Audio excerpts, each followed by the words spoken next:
गजाननं भूतगणाधिसेवितं कपित्थजम्बूफलचारुभक्षणम् उमासुतं शोकविनाशकारकं नमामि विघ्नेश्वरपादपङ्कजम्।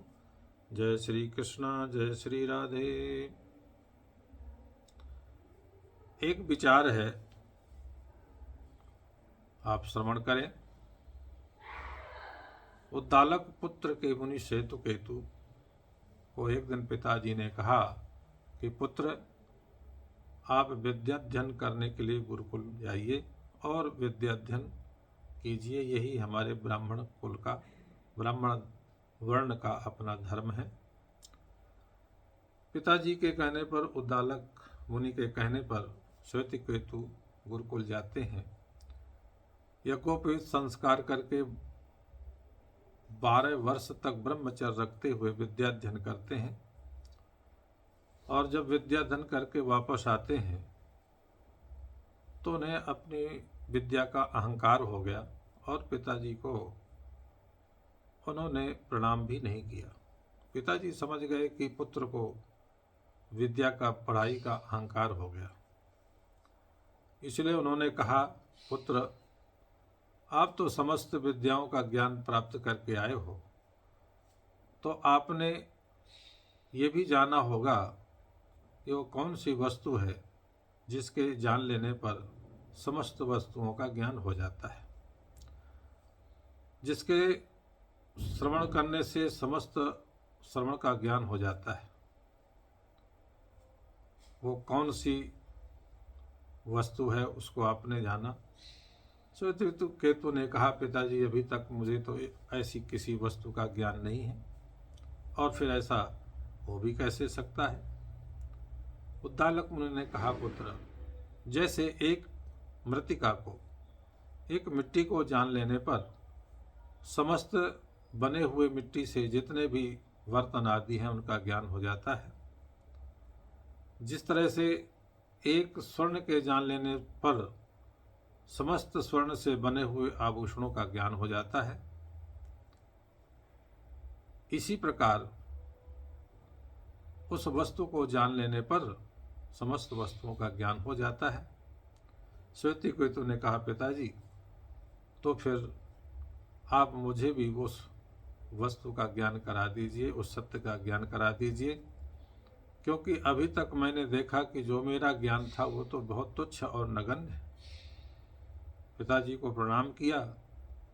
पिताजी ने फिर ज्ञान दिया कि हे पुत्र, सृष्टि के आरंभ में एक ही ईश्वर था, एक ही परमात्मा था, एक ही सत्य था।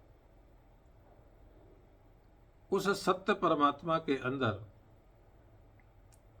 से इच्छा हुई कि मैं अनेक हो जाऊं, और इच्छा होती ही उन्होंने अपना तेज रूप उत्पन्न किया। तेज से माने अग्नि से जल, जल से अन्न की उत्पत्ति हुई, और इन तीनों से ही संपूर्ण जगत की या संपूर्ण वस्तुओं की उत्पत्ति हुई। पूरे जगत में, पूरे वस्तुओं में ये तीन सत्य विद्यमान हैं।